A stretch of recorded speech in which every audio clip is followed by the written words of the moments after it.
Hi, I'm Shalev Amar. I'm an attorney with your Lemon Law Advocates at Amar Law Group.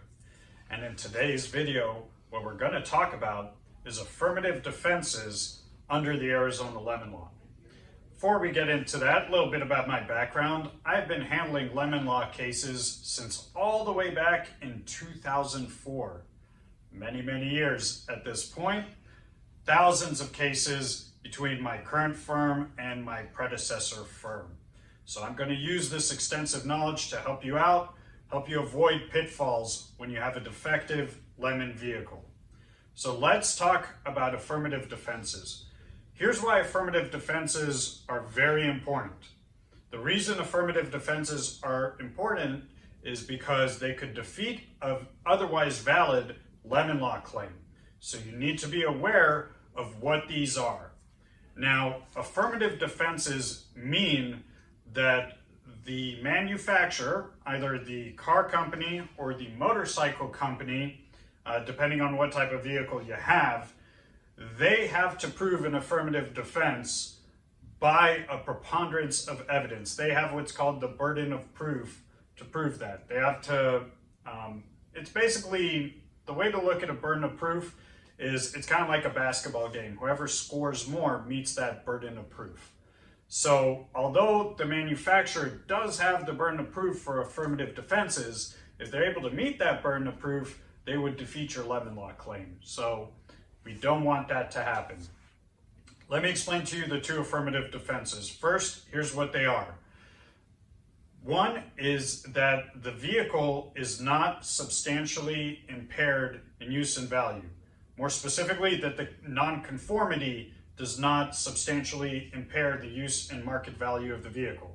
The second affirmative defense is that the nonconformity, meaning the problem or defect that you've been experiencing, was caused by abuse, misuse, neglect, unauthorized modification, or alteration. So let's dive into those affirmative defenses. Substantial impairment. Now, the affirmative defense regarding substantial impairment or lack thereof goes as follows. So let's say you're having a problem with the vehicle. To you, it's an irritant. It's substantially impairing you and your use of the vehicle. And that makes sense because let's say, for example, you're experiencing a rattle in the door. It's extremely aggravating. It is substantially impairing the use of the vehicle to you. You bought a brand new vehicle. You don't want to have to deal with problems like that with a vehicle that feels like it's falling apart because it's making all kinds of weird noises and rattles. So subjectively, from your perspective, that could be substantial impairment. But the affirmative defense of substantial impairment, that means that it's not substantial impairment from an objective perspective.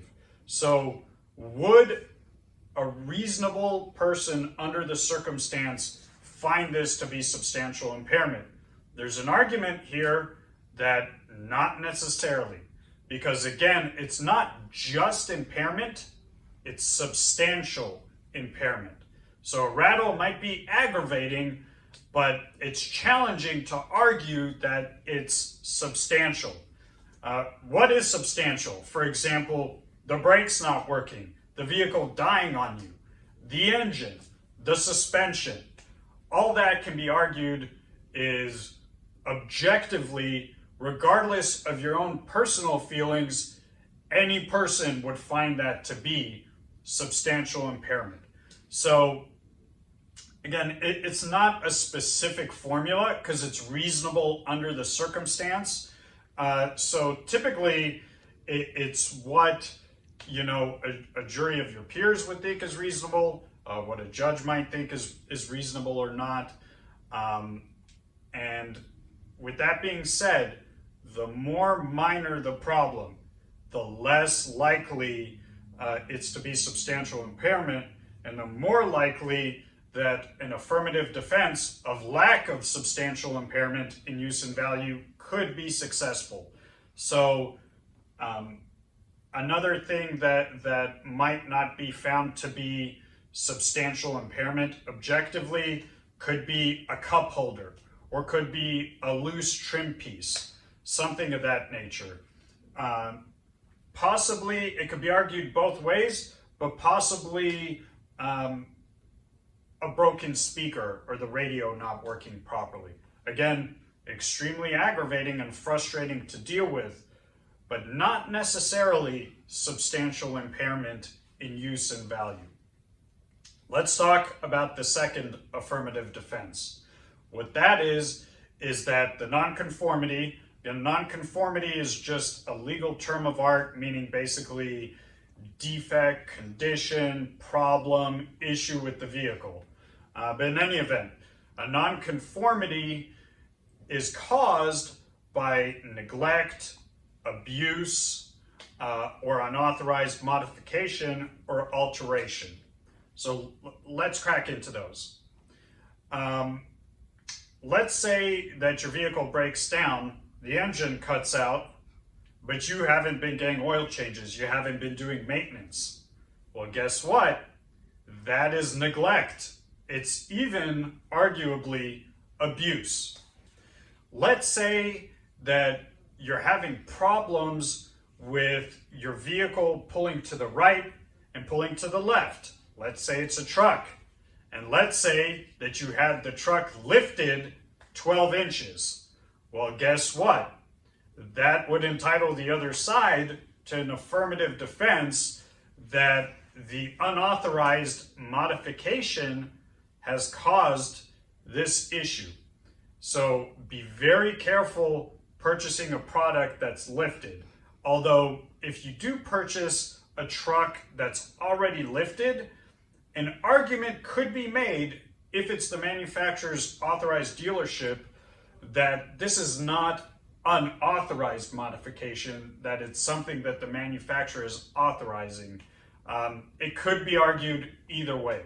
But just know, if you get a vehicle modified yourself, let's say you also get an aftermarket alarm put in, and that causes electrical issues with the vehicle, again, that could be an unauthorized modification or alteration, and the car or motorcycle company is not necessarily responsible when there are modifications made with aftermarket parts. That means parts not produced by the manufacturer that you then have installed in the vehicle, and you have problems after that.